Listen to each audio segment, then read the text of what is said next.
Bonjour à tous. Soyez les bienvenus à la conférence du projet APEC Canada.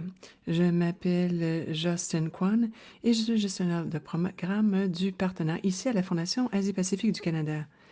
J'ai aussi le plaisir aujourd'hui d'être le facilitateur de ce panel.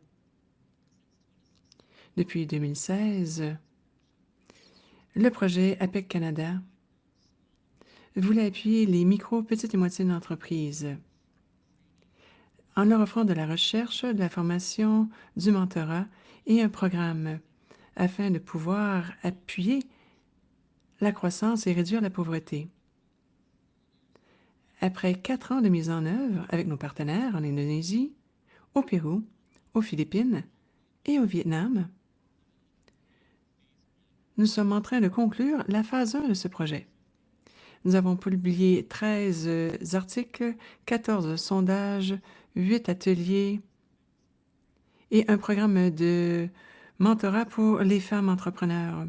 Alors, je vous dirais, il y a eu beaucoup d'initiatives depuis le tout début. J'aimerais remercier les fondateurs, le gouvernement du Canada, qui ont reconnu l'importance de ce sujet et pour nous avoir permis de mettre en place cette conférence aujourd'hui. Dans cette dernière année de la mise en œuvre, notre équipe à la Fondation Asie-Pacifique du Canada a fait un résumé, un récapitulatif des pratiques exemplaires et des leçons apprises dans nos projets. Nous avons publié un document d'orientation qui met de l'avant les principales recommandations pour les décideurs, les petites entreprises et les chercheurs. Ces principales recommandations seront la base de nos discussions aujourd'hui, notamment la promotion d'une croissance inclusive, les femmes entrepreneurs, aider les MPME à passer à travers la transformation numérique, garantir l'accès des MPME au financement, garantir l'accès au soutien et encourager un accès plus large au marché. Afin d'en savoir davantage sur les recommandations, j'aimerais que vous alliez tout simplement voir notre site web où vous allez voir tous les documents nécessaires ainsi que les projets de nos partenaires, notamment d'une boîte à outils en matière de politique qui ont été mentionnés plus tôt. Pour de plus amples informations, veuillez s'il vous plaît visiter le site de la Fondation Asie-Pacifique du Canada. Plutôt que de lire les recommandations, plutôt que de les décrire, je crois que ce serait peut-être plus approprié de demander à nos partenaires de vous parler directement. Nous sommes très heureux aujourd'hui de commencer la conférence avec un panel avec des gens qui ont été impliqués dans le projet au fur et à mesure du projet APEC Canada. Le format sera une discussion facilitée avec des questions précises et nous allons demander à chacun de nos invités de parler de leurs expériences. Alors, nous devons voir que nous devons faire pour la phase post-pandémique. Donc, pour tous les participants aujourd'hui, nous voulons que vous puissiez participer à cette discussion. En utilisant la boîte de clavardage sur cette plateforme, envoyez vos questions dans la boîte de questions-réponses et nous reviendrons à vous en utilisant la boîte de clavardage afin de maintenir la discussion. Tous nos présentateurs ont beaucoup d'expérience. J'aimerais accueillir nos panélistes aujourd'hui. Par ordre alphabétique, j'aimerais vous présenter la fondatrice de MAP de Philippines, Mme Selina Agaton, le directeur de l'Institut de Da Nang pour le développement socio-économique, Dr. Wing Wee Hua, le chef de programme de Innovation Factory en Indonésie, M. Agustin Yali Lee, et la dernière personne, la directrice exécutive de Kunam Pérou, Mme Cynthia Varela. Soyez bienvenus. Commençons directement avec les questions. Lors de la première ronde, j'aimerais demander à tous nos panélistes de bien vouloir décrire le travail des organisations et leurs activités et comment ils ont aidé les MPME. Encore plus important, quels sont les principaux facteurs identifiés par vos organisations? Je vais commencer donc avec notre premier intervenant, Agustia Lee. Merci beaucoup pour votre présentation. Je suis le directeur de programme de Innovation Factory.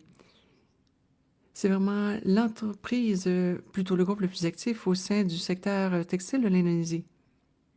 À l'heure actuelle, nous gérons des centres d'innovation dans 3 villes, à Jakarta, Bandung et Tangja. De façon générale, nous avons plusieurs MPME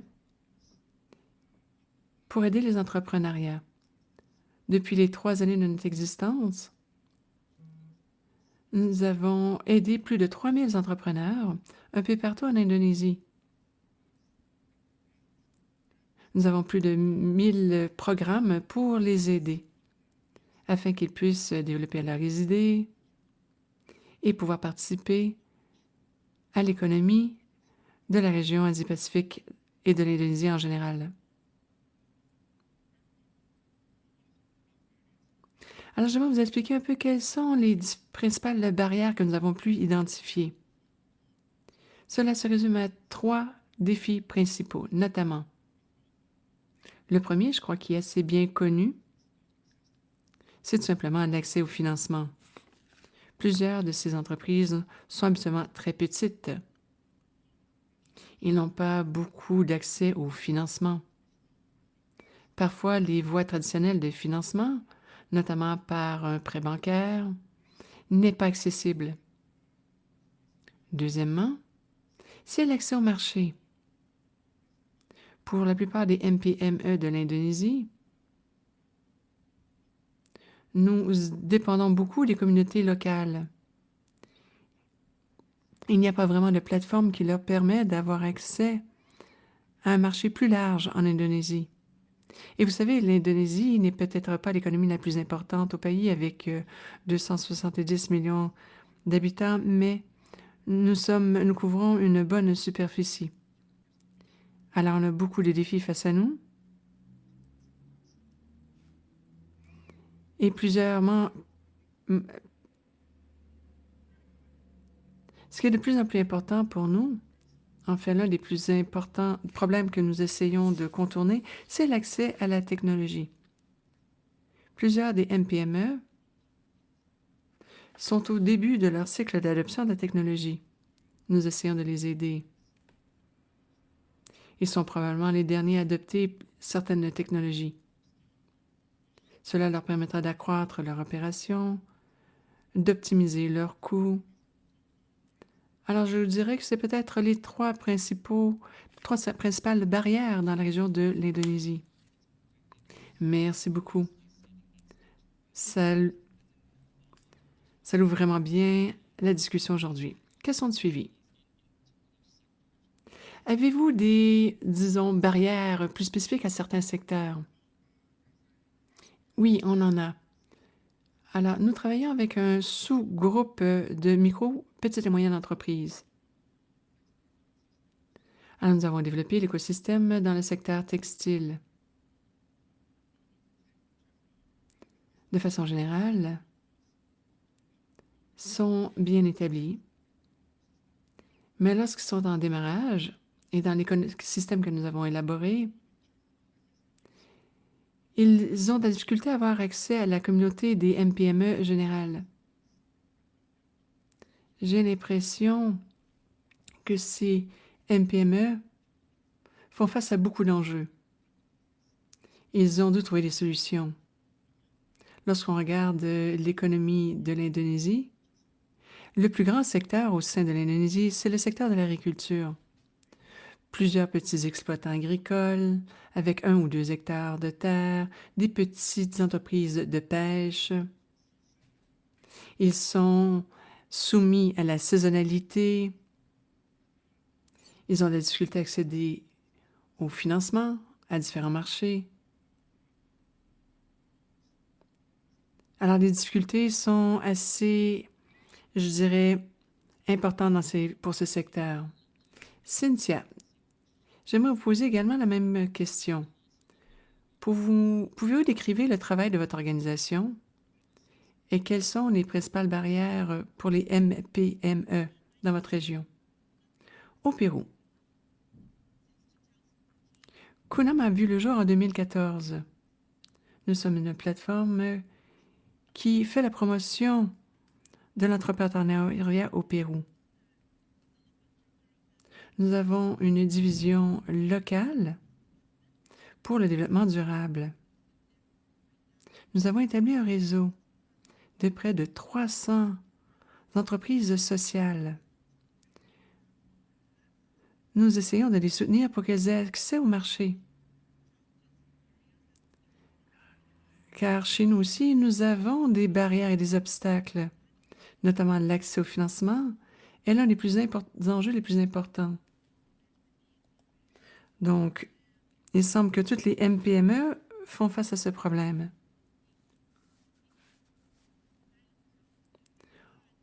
On peut rajouter d'autres enjeux là-dessus. C'est l'accès aux services de façon générale, non seulement aux services financiers, mais aussi à la technologie. Parfois aussi, ce sont des services qui peuvent aider à la croissance des entreprises sociales. Et maintenant, je vous dirais qu'avec la pandémie, ces entreprises ont beaucoup de difficultés. Je vous dirais que nos défis et les enjeux auxquels nous faisons face sont assez semblables aux autres. Parfait, merci Cynthia. Alors, parmi les résultats de notre document d'orientation, c'est l'accès au financement et l'accès aux services de soutien représentent un problème. Et aussi où ils sont offerts et à qui ils sont offerts. J'espère qu'on pourra approfondir cette question dans notre deuxième question, mais j'ai quand même maintenant donné la parole à Philippina. Pouvez-vous nous expliquer un petit peu ce qui se passe chez vous? Célina, je suis la fondatrice de MAP de Philippines. J'ai commencé, en fait, je suis native de Jakarta.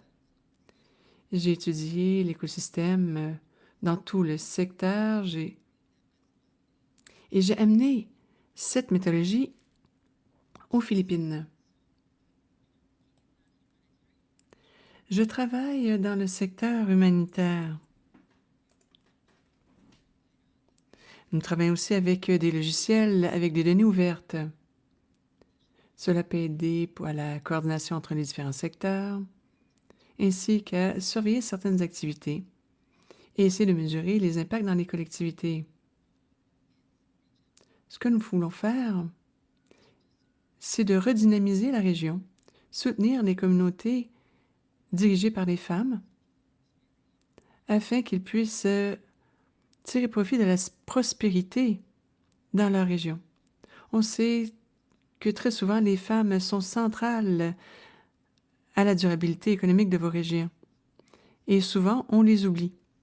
Et c'est elles qui ont le moins accès à des infrastructures, aux services financiers, à la formation, principalement à tous les outils dont vous avez besoin pour réussir. Alors, nous devons aider les femmes dans ces communautés. Dans les Philippines, les PME représentent 90% de l'économie. La plupart sont dirigées par des femmes. Alors, nous avons une approche qui aide les femmes basée sur la récolte de données, l'analyse des données et aussi la surveillance des activités. Parce que, de façon générale, les groupes externes sont en possession de ces connaissances, mais nous voulons que tout cela change afin que les femmes puissent analyser elles-mêmes ces données, les récolter et créer aussi des opportunités d'emploi quant à la sécurité alimentaire, à l'agriculture verte et les industries créatives qui appuient les différents arts. L'objectif est vraiment passer donc à une approche économique qui unit les familles, qui évite aussi, qui prévient les émigrations trop fréquentes aussi en Asie du Pacifique. Oui, très bien. Et justement, sur cet enjeu de la croissance inclusive dans le contexte de la pandémie, eh bien, c'est un sujet qui a été étudié. Une partie de la conversation est que les femmes, bien sûr, sont au centre de ce sujet et le travail que vous faites est bien important. Merci pour cela. Docteur Roy, j'aimerais que vous participiez aussi à la conversation. J'aimerais avoir votre opinion ici. Si c'était possible de décrire d'abord votre travail au sein de l'Institut d'Anang, l'Institut pour le développement socio-économique, et un think tank qui fait de la recherche, la consultation et qui fait aussi de défense de droits pour le développement socio-économique. Durant les 15 dernières années, nous avons eu une bonne contribution de la ville de Da Nang pour le développement général des affaires. Plusieurs de nouveaux projets de recherche sont alignés aussi avec le développement des affaires et peuvent être nommés comme le développement de l'entrepreneuriat et l'innovation de l'écosystème. Le développement d'un incubateur d'entreprise aussi sous le partenariat public-privé a permis de nouvelles opportunités, puis aussi des modèles de développement de services d'industrie du service plutôt, le développement de programmes aussi en appui à l'industrie et l'analyse de la situation actuelle, des besoins et des difficultés auxquels font face les PME de Da Nang. Le développement d'une boîte à outils pour les micro et petites moyennes entreprises. Ces projets, ces programmes sont considérés pour d'avoir un impact et des répercussions positives sur les entreprises, surtout pour les PME et les entreprises en démarrage.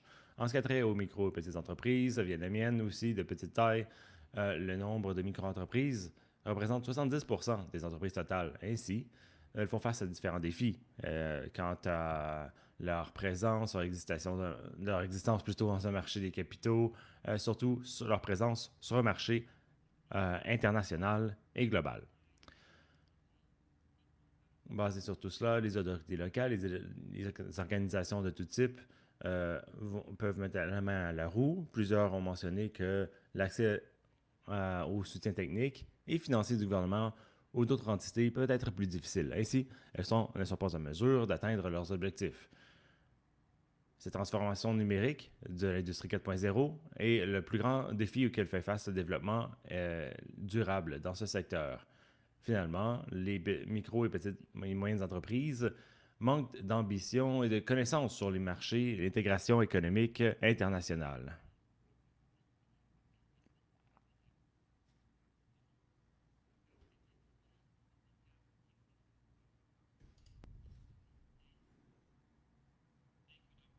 Merci, Dr. Roy,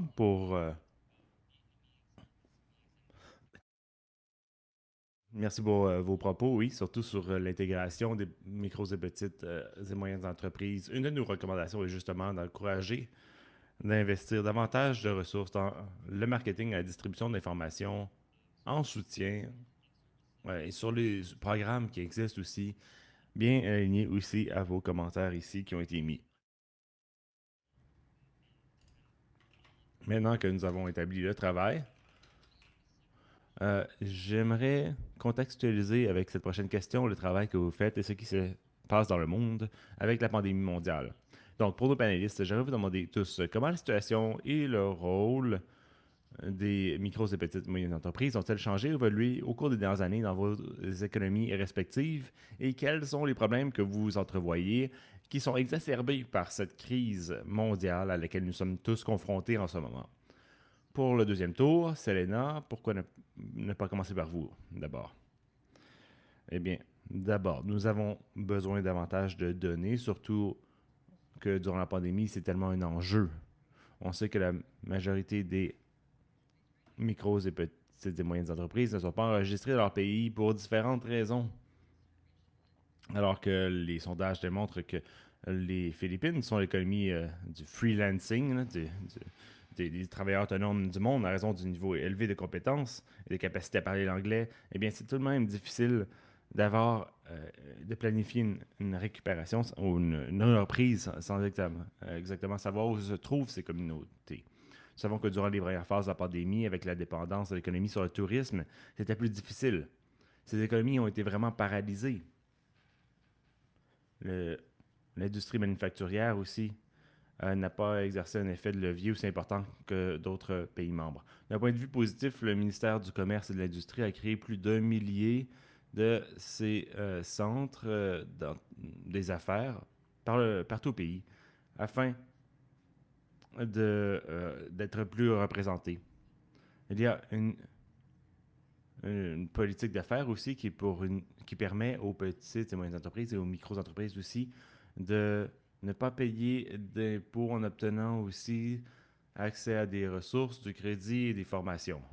Et il y a aussi des politiques pour aider les micros et petites et moyennes entreprises. Maintenant, ce qui est difficile, c'est que la partie la plus difficile, bien sûr, c'est la mise en œuvre de ces politiques, puisque plusieurs les ignorent. Beaucoup de ces micro-entreprises et petites et moyennes n'ont pas accès à cette aide, par conséquent. Durant la pandémie, en particulier parce que c'est tellement difficile d'avoir accès aux données, et que les Philippines, qui sont le troisième pays le plus exposé aux catastrophes liées au changement climatique, non seulement nous devons nous inquiéter de la pandémie, mais aussi les inondations, les glissements de terrain et autres qui ont tellement des impacts sur les conditions de vie. Alors nous avons besoin de l'accès à ce genre de données et aussi une bonne planification d'accès aux données. C'est vraiment ce qui nous manque en ce moment. Au lieu des programmes traditionnels de prêts aux entreprises qui sont offerts aux grandes sociétés aussi, des conditions de prêt et même des subventions comme les pays membres offrent aux MPME qui sont plus alignés avec la capacité et surtout le risque que les PME connaissent en ce moment. Merci, Célina. Je voulais juste poursuivre sur ce point, car l'un des thèmes dont on a parlé est l'importance de la collecte de données ventilées, en particulier des données ventilées par le genre. Vous avez souligné un point très important aussi, le fait que beaucoup d'entreprises sont informelles ou non enregistrées. À quel point est-ce que c'est important de le savoir? Qu'est-ce qui nous manque si on n'a pas ce genre d'informations dans le tableau global? Bon, c'est bien, une grande partie de notre recherche provient de la Banque mondiale et du département du commerce extérieur de l'Australie, qui a montré que les femmes ont le moins accès aux services, parce qu'on ne leur demande même pas. Et on sait aussi que environ 40% de l'économie aux Philippines est considérée comme l'économie cachée ou l'économie parallèle. Donc, c'est important de comprendre la croissance dans les affaires, l'accès à l'Internet, la recherche, de parler aussi des enjeux sur les services de base essentiels avant même la transition de la numérisation des micros et petites et moyennes entreprises. Les données sont donc essentielles. C'est pourquoi nous avons opté pour cette approche de responsabilisation locale, car nos outils sont gratuits, aucun obstacle à l'accès ici, et nous pouvons former n'importe quel membre de la communauté de 6 à 60 ans et plus, afin de réaliser leur propre cartographie des risques de catastrophe et collecter leurs données et enquêter dans leur communauté, afin d'affiner les priorités des communautés, surtout celles qui sont vulnérables et marginalisées, afin d'identifier géographiquement les risques et les opportunités en temps réel partout dans le pays. Parfait, merci Célina. J'aimerais aussi entendre vos idées. Lucas, est-ce que l'on voit ce même genre de choses en Indonésie avec la pandémie mondiale et les micros et petites et moyennes entreprises? Oui, simplement pour donner un peu de données, eh bien, ces entreprises sont l'épine dorsale en Indonésie. L'économie dépend encore plus que jamais. En Indonésie, il y en a environ 64 millions. Elle représente environ 99% des entreprises existantes et qui contribuent jusqu'à 60% du PIB de l'économie. Avec la pandémie mondiale que nous avons observée dans les 2 dernières années, les situations, les défis qui ont été mentionnés plus tôt, lorsqu'en ouverture de panel, eh bien, la situation s'aggrave. Vous savez, l'accès au capital devient plus difficile parce qu'il y a la distanciation sociale, on ne peut pas aller à la banque, et surtout au début de la pandémie, n'est-ce pas? L'accès au marché devient plus difficile parce que les communautés locales eh bien, ne sont pas en mesure d'aller à d'autres types de marchés aussi. De façon similaire aussi avec l'accès à la technologie, vous savez, eh bien, l'adoption a été lente, ce genre de choses. Mais avec chaque crise en Indonésie, ce que nous avons vu est que on voit des opportunités. Les gens ont tendance à aller voir les opportunités. Et je pense que le capital risque mondial et régional aussi, local et régional, ont vu des opportunités afin de venir et aider les micro, petites et moyennes entreprises afin de créer des opportunités pour faire de l'argent dans le processus. Donc, si vous observez qu'en 2020 seulement, il y a 8,2 milliards de dollars qui flottent dans la région de l'Asie du Sud-Est. Les économies de la communauté des entreprises émergentes technologiques, eh bien, 70% d'entre elles vont en Indonésie. Environ 5 milliards de dollars au total. Je vais vous mentionner une étude de cas en termes de l'importance croissante du rôle des nouvelles entreprises numériques pour la transformation numérique des micros et petites et moyennes entreprises, mentionné plus tôt. Donc, l'accès au capital. Alors que les banques ferment leurs portes ou deviennent plus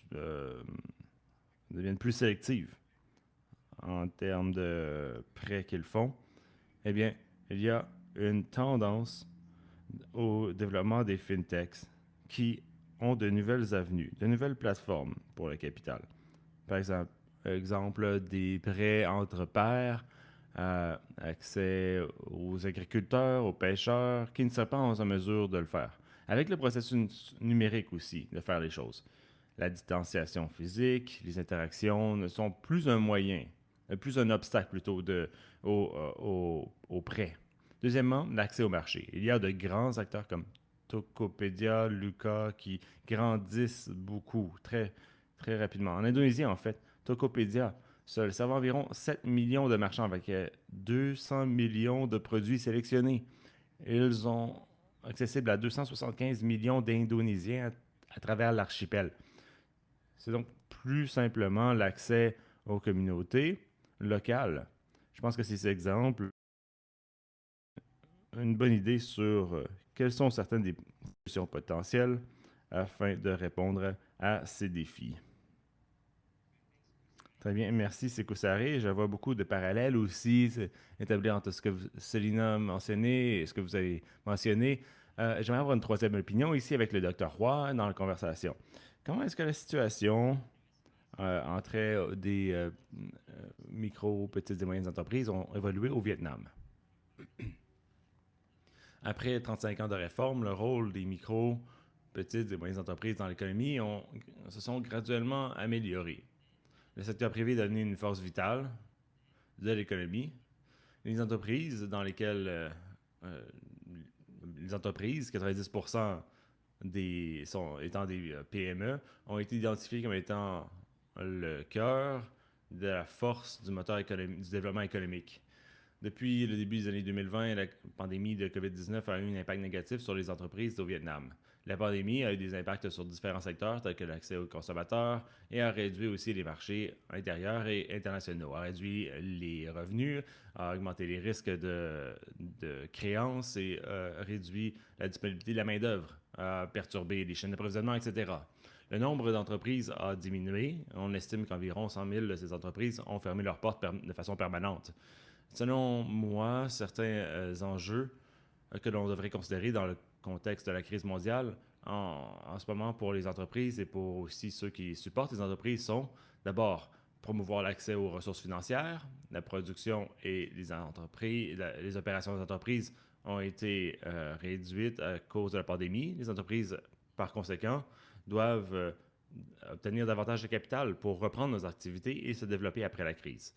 Ensuite, la transformation numérique des entreprises doit être accélérée. Les entreprises devraient donc participer davantage au processus de transformation numérique, tel que mentionné, et sinon, elles vont appliquer aussi les méthodes de plateforme de commerce numérique, sinon, elles vont prendre du retard et fermer leurs portes. Finalement, la promotion efficace de programmes de soutien afin de s'assurer qu'elles sont accessibles est très important et que ce soit accessible, oui, pour ces petites entreprises. la crise mondiale a augmenté la demande pour ce genre de programme de soutien.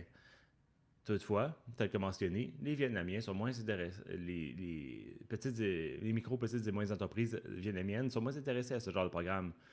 Donc, le développement de ces disséminations, de ces programmes est très important. Merci, Dr. Roy, pour vos conseils, surtout sur le besoin de numérisation. Nous voyons ce thème récurrent ici. Les micro, petites et moyennes entreprises doivent se tourner vers ces plateformes, doivent s'adapter aussi aux mesures que l'on a vues à cause des restrictions dans leurs sociétés respectives. Alors, c'est en effet très pertinent en ce moment. Cynthia, est-ce que vous nous feriez l'honneur de terminer la question en nous mentionnant qu'est-ce qui se passe au Pérou? Oui, merci. Au Pérou, eh bien, c'est très similaire à ce qu'on a mentionné. PIB similaire par rapport au micro ou MPME, par rapport à l'ensemble de la société péruvienne. En ce moment, vous savez, en parlant de la pandémie, c'est très difficile pour ces entreprises, surtout celles à vocation sociale, de réduire les écarts. Elles travaillent, mais les entreprises sociales au Pérou essaient de réduire le fossé social, économique ou les différences qui existent dans les situations des populations. Vous savez, j'ai des données que je voulais partager avec vous sur ce qui se déroule en ce moment. Pas nécessairement après la pandémie, parce qu'on est encore dans la pandémie, n'est-ce pas? Mais pour comprendre aussi qu'en 2020, nous avions presque 85% des des MPME qui ne paieraient plus au Pérou. Et je crois que c'est en fait même plus. Nous avons même ce genre de chiffre où, bon, ce sont des entreprises qui ont survécu. Alors, en tout cela, eh bien, on a vu presque 60% qui ont mentionné un coût élevé pour investir afin de la mise en place de ces protocoles de sécurité aussi à cause des différents processus à cause de la pandémie. C'est beaucoup d'argent.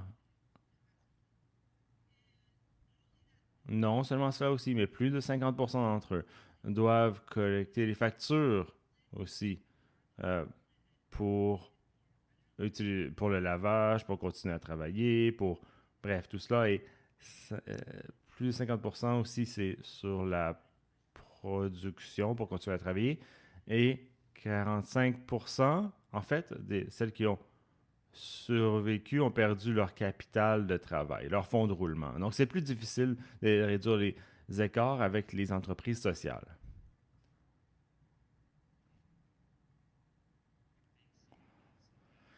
Merci, Cynthia, pour cette description bien réaliste. Je vais demander maintenant, parce que Augustiali a mentionné que bien qu'il y a ces défis en Indonésie, il y a aussi des opportunités. Et notamment en tant que plateforme d'entrepreneuriat social, je me demande si vous voyez des opportunités potentielles, vous savez, dans un avenir proche ou peut-être à long terme. Oui, pas seulement des opportunités. Et il y a d'autres données que je peux partager avec vous. Nous avons le record d'entreprises en démarrage ou qui sont inscrites l'an dernier. Ce qui veut dire que les Péruviens sont des entrepreneurs. Ils essaient de voir qu'est-ce qu'on peut faire pour réduire les problèmes. On ne va pas se dire, bon, qu'est-ce que je vais faire ensuite? Non, ils relèvent leurs manches. Alors, il y a beaucoup d'opportunités. Aussi, dans le cas des entreprises sociales, un des grands thèmes qui se détache et que je vois encore est la capacité de créer une communauté. Notre réseau, même s'ils opèrent dans des entreprises dans le même secteur, s'entraident. Une qui aurait une meilleure plateforme pourrait partager celle-ci à une autre entreprise parce que la plupart vendent des produits physiques. Alors, il disait, Bon, le commerce numérique, peut-être moins important en ce moment, je peux le faire plus tard. Mais ensuite, la pandémie est arrivée. Elles ont donc dû s'adapter. Je pense que ça va dans les deux sens. Elles essaient de rattraper des opportunités parce qu'il y a beaucoup de choses qu'elles peuvent faire, mais aussi elles travaillent ensemble. Et ça, c'est vraiment d'excellent. Cela augure bien pour nos pays. Très bien, je pense que vous avez justement peint un portrait intéressant quant au contexte spécifique dans vos économies, mais aussi certains des thèmes en parallèle que l'on a perçus. Et je pense que cela nous amène à une excellente transition ici parce que je sais qu'il y a des législateurs ici ou des décideurs ici. Alors j'aimerais vous poser des questions sur les meilleures pratiques, que ce soit les initiatives locales qui sont importantes à la croissance inclusive. Docteur Roy, est-ce que vous pourriez commencer cette question en y répondant? Oui. Selon moi, le gouvernement vietnamien considère certaines solutions politiques importantes afin d'assurer une croissance inclusive à long terme. D'abord, une bonne préparation des scénarios pour répondre à la pandémie mondiale. Deuxièmement, la promotion de l'innovation et de l'entrepreneuriat, de la science, de la technologie et de la recherche afin de bâtir une nouvelle génération d'entreprises résilientes contre les crises. Ensuite, la mise en œuvre d'une transformation numérique qui augmente la capacité d'une entreprise en termes d'information et de technologie d'accès à Internet. Ensuite, pousser le développement de ressources humaines de haute qualité en augmentant la productivité de la main-d'œuvre. L'amélioration de l'infrastructure aussi afin de faire face à des chocs causés par des enjeux de sécurité non traditionnels vont pouvoir aider. Le développement aussi des marchés intérieurs, en même temps, va pouvoir permettre d'augmenter les exportations. Jusqu'à maintenant, le gouvernement a soutenu les entreprises dans leur accès aux marchés internationaux et a augmenté leurs affaires. Aussi, changer le modèle de croissance dans la direction de moins de dépendance des facteurs externes. Par exemple, le gouvernement a supporté la recherche et le développement dans l'environnement local des ressources propres aux communautés. Finalement, la mise en œuvre et de nouvelles possibilités. Comme à Danang, nous avons initié différentes idées par rapport à la croissance durable dans les communautés et aussi en lien avec le changement du mode de croissance afin de promouvoir les forces internes et le potentiel des localités. Deuxièmement, nous avons investi dans l'infrastructure résiliente et facile afin de prévenir les chocs possibles. Et troisièmement, la ville aussi regarde l'innovation de l'entrepreneuriat. Et pour conclure, l'économie numérique, le gouvernement en ligne et les citoyens numériques sont toutes des considérations bien intéressantes pour nous. Merci, Dr. Roy. Le Vietnam a été bien vu comme étant un exemple d'économie qui a répondu de façon efficace à la crise de santé mondiale. Nous avons vu que dans l'intérim, il y a aussi une perception sur l'amélioration des activités d'exportation. Et c'est une des stratégies aussi qui est utilisée au Vietnam afin de se préparer pour lorsque l'économie va pouvoir rouvrir. Regardons maintenant d'autres contextes. Selena, est-ce que vous avez des suggestions pour les décideurs politiques de votre expérience en Philippines? Réponse. Eh bien, même... En fait, nous avons d'excellentes politiques souvent. Le défi est plutôt dans leur mise en œuvre. Nous sommes une nation composée de plus de 7000 îles. Et donc, la communication, un programme de communication efficace est crucial afin d'avoir accès aux programmes gouvernementaux qui existent. Ensuite, pour les politiques, ça va basé sur ce que l'on sait, sur les données des gouvernements, sachant tout ce qui existe, eh bien, souvent, nous dépendons des groupes externes qui font des recherches à court terme. Mais nous savons que les femmes ont des connaissances et qui reflètent aussi 99% de l'économie des entreprises, du pays plutôt. Alors nous avons besoin que les politiques reflètent une bonne mise en œuvre de ce genre de programme pour les services essentiels, les infrastructures qui doivent être mises en place dans les communautés. Ça veut dire de bonnes routes sécuritaires, de bonnes infrastructures, des centres de formation, des programmes de prêts, etc. Ceux-ci touchent à toutes les communautés, la communauté des micro, et petites et moyennes entreprises. À cause des risques de catastrophes, on doit tout à fait prendre en compte les risques qui existent. Et maintenant que nous avons toutes ces données sur le sexe et les MPME, les politiques entourant celles-ci devraient refléter aussi l'infrastructure afin de dire que eh bien, ces services doivent être en place afin de s'assurer qu'il y a de l'inclusion et une mise en œuvre efficace de ces politiques. C'est la raison pourquoi les meilleures industries aux Philippines en ce moment reflètent ce que j'ai mentionné auparavant, en fait, le besoin de davantage de travail productif avec des salaires compétitifs, avec aussi une cartographie scientifique où nous avons le taux de croissance le plus élevé, une agriculture durable, un domaine de l'hôtellerie durable et surtout pour le secteur de l'artisanerie qui implique ces leviers créatifs jusqu'aux graphistes, aux designers, aux cinéastes, etc. Pendant la pandémie, ce sont des opportunités d'emploi plus sûres puisqu'on peut travailler à la maison, en ligne, et donc si les politiques peuvent refléter ce soutien nécessaire des communautés, eh bien là, on peut s'assurer d'une bonne reprise économique. Oui, tout à fait, c'est tellement important parce qu'une partie de la conversation qui a été mentionnée, c'est les politiques elles-mêmes, mais aussi un autre aspect est quelles sont les meilleures pratiques de mise en œuvre de ces politiques. Alors, Cynthia, j'aimerais vous demander justement le genre de politique et d'initiative basée sur ce que Céline a mentionné. Est-ce qu'il y a de meilleures pratiques pour la mise en œuvre de ces politiques? Oui, et vous savez, je suis tout à fait d'accord avec ce que Selena a dit sur le fait que ce n'était pas seulement les politiques, mais leur exécution aussi. C'est une partie difficile.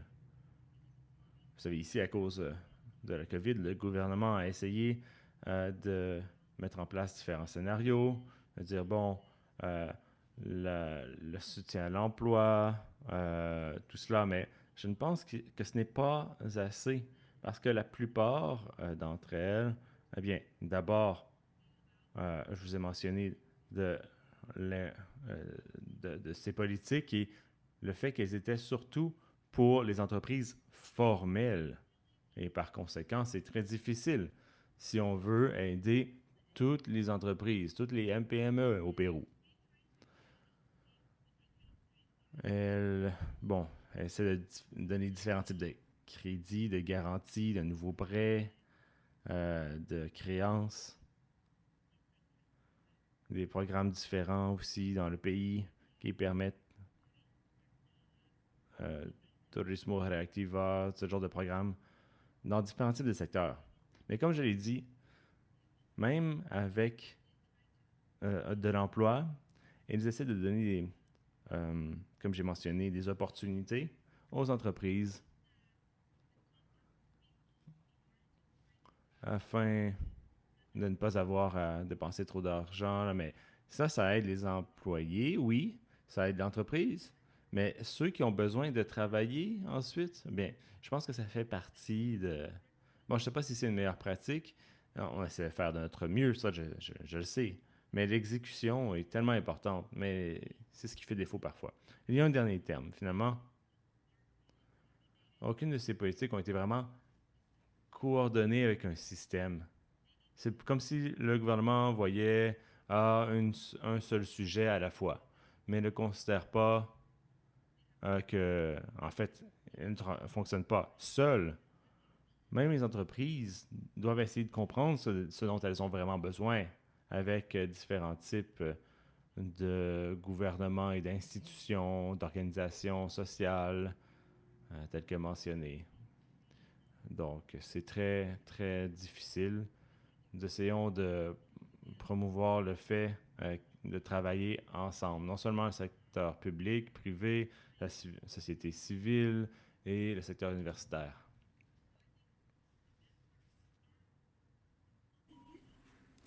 Donc, quand on parle de pratiques exemplaires,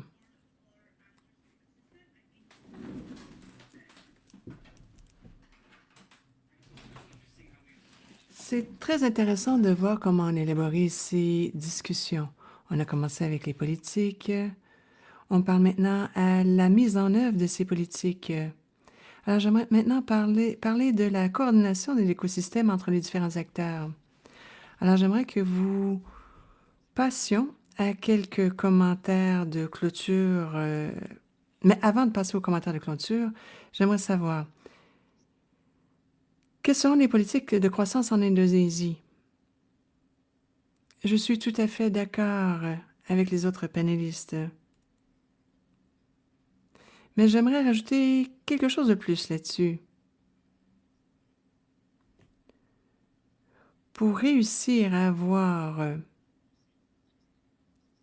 écosystème robuste,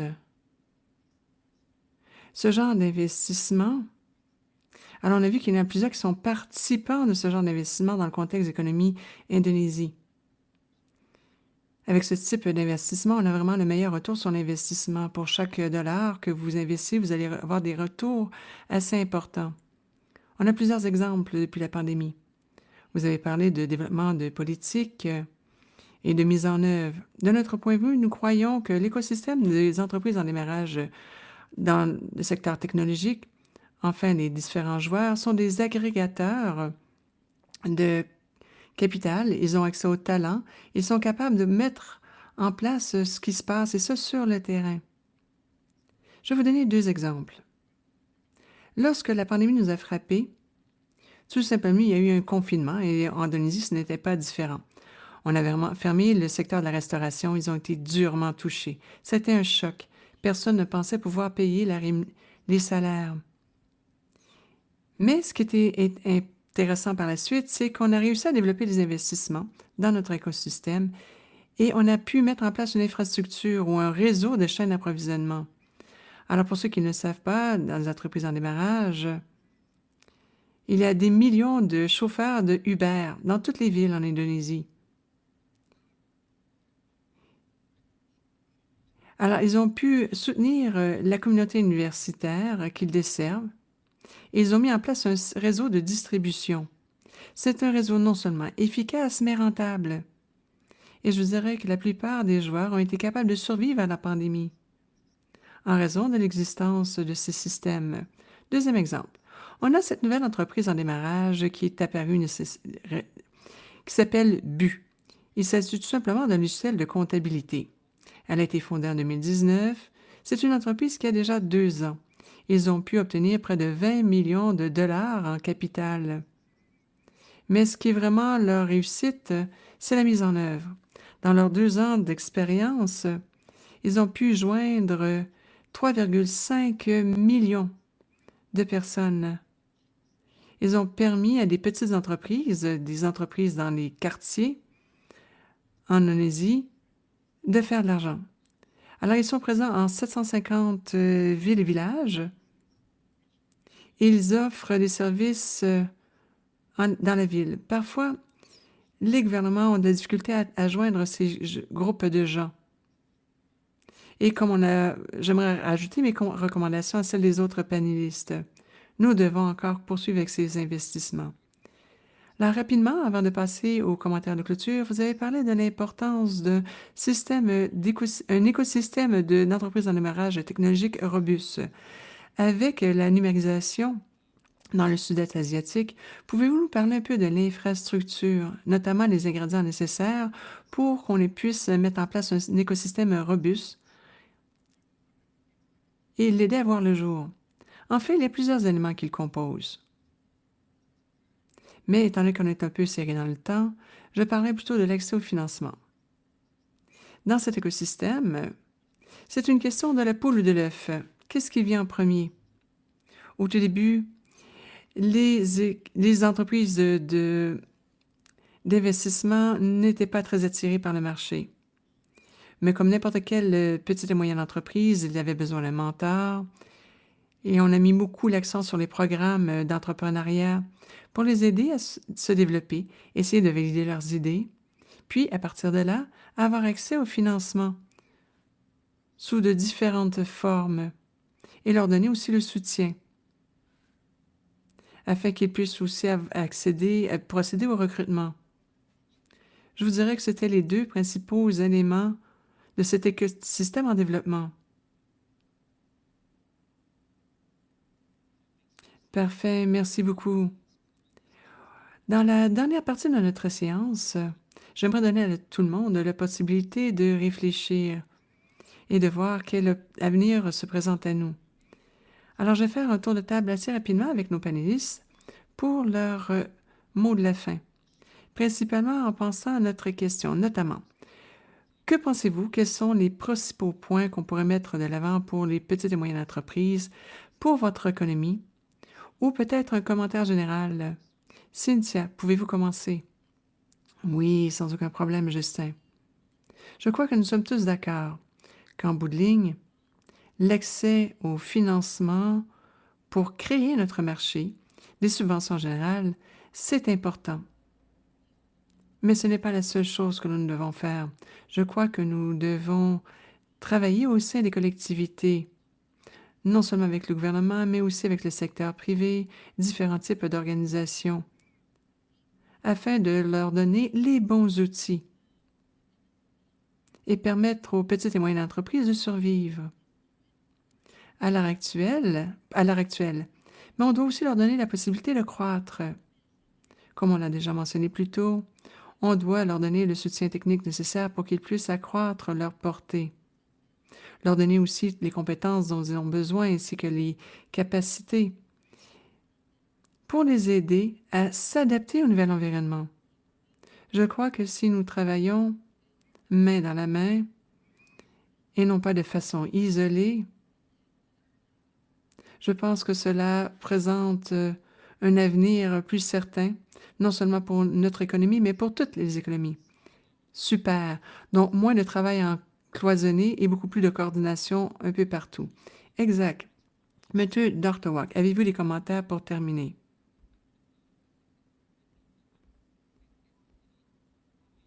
Comme mentionné ci-dessous, les entreprises en général, les PME en particulier, sont identifiées comme les forces centrales et pionnières du développement économique. Je pense que pour une croissance inclusive et durable, les MPME vietnamiennes devraient tirer le meilleur parti du soutien du gouvernement en recherchant activement un accédant aux ressources. Ils doivent s'engager dans la transformation numérique en appliquant l'information et la technologie au fonctionnement de l'entreprise. Ils doivent identifier leurs forces, investir en recherche et développement et innovation pour créer leurs propres avantages concurrentiels et à améliorer leur capacité à se connecter aux programmes de soutien aux entreprises, ainsi qu'au réseau mondial des entreprises. Merci beaucoup. J'aime bien lorsque vous l'avez mentionné que les recherches et le développement auprès des PME seront une force importante pour le développement économique. J'aime bien ça. Maintenant, je vous donne la parole à notre dernière panéliste. Quelles sont vos idées pour l'Indonésie? Quelles sont les recommandations que vous aimeriez mentionner? Je crois que c'est un peu similaire au Dr. Hoy. Nous croyons également que les PME sont la colonne vertébrale de l'économie. Elles sont importantes et elles deviennent de plus en plus cruciales à la survie d'une économie spécifique. Comme Cynthia l'a mentionné, c'est vraiment le bon moment dans le milieu de la crise. Et lorsqu'on est en milieu d'une crise, on voit toujours des opportunités. On a de bonnes opportunités pour travailler ensemble, pour travailler davantage à obtenir ces investissements avec de bonnes politiques pour aider les petites et moyennes entreprises non seulement à survivre, mais à prospérer dans cette nouvelle économie. Je vous dirais que la transformation numérique est essentielle dans les prochaines années. Parfait. Donc, Donnons la parole maintenant à Célina. Je dirais que on a parlé lors de la pandémie des incertitudes et des préoccupations par rapport à la situation. Mais rappelez-vous que plusieurs des MPME dans les collectivités sont là depuis près de 10 ans, principalement car ces femmes étaient plutôt invisibles. Les risques auxquels nous faisons face dans les Philippines, comme les autres pays membres, en fait, nous devons nous attaquer aux risques des changements climatiques et essayer d'atténuer les risques liés aux catastrophes naturelles. C'est vraiment central à la réussite de ces initiatives. Ça va bien au-delà de l'infrastructure de base. Les outils que nous partageons, donc les outils et les logiciels gratuits et à source ouverte, sont à votre portée. Ils ont été élaborés au cours des 10, je me dirais même au cours des 20 dernières années, dans certains cas. Donc, la réussite du rétablissement économique surviendra avec une coordination soigneuse et bien réfléchie, et ce parmi tous les secteurs. Essayez de bien surveiller ce qui se passe au sein des secteurs et que la femme soit au centre. J'espère que les leçons que nous avons apprises en 2020 nous montrent améliorent notre vision et nous donnent une bonne perception. Quelles sont les barrières à surmonter pour atteindre la prospérité, ce que nous devons changer? Les solutions sont parmi nous. Parfait, merci beaucoup Cynthia. Merci à tous. Malheureusement, c'est tout le temps dont nous disposons aujourd'hui. J'aimerais donc remercier tous nos panélistes d'avoir participé à cette discussion. On a parlé de plusieurs choses, notamment l'importance des données désagrégées en fonction du genre, les entreprises formelles versus informelles, la présentation de politiques et la mise en œuvre de celles-ci, ainsi qu'une meilleure coordination au sein de l'écosystème. On a parlé d'un système robuste important pour la croissance à long terme, ce qui est lié à l'importance de la numérisation à l'avenir. Je crois que malgré le fait qu'on a des contextes différents et uniques, il y a beaucoup de similitudes et de tendances que nous pouvons identifier. Et j'espère que cela aidera les décideurs, les petites entreprises, les chercheurs, les entrepreneurs qui sont avec nous aujourd'hui. On a beaucoup de pain sur la planche pour promouvoir la croissance la mise en œuvre de ces politiques et nous assurer que la voie vers le rétablissement économique soit inclusif, principalement pour les femmes et les jeunes.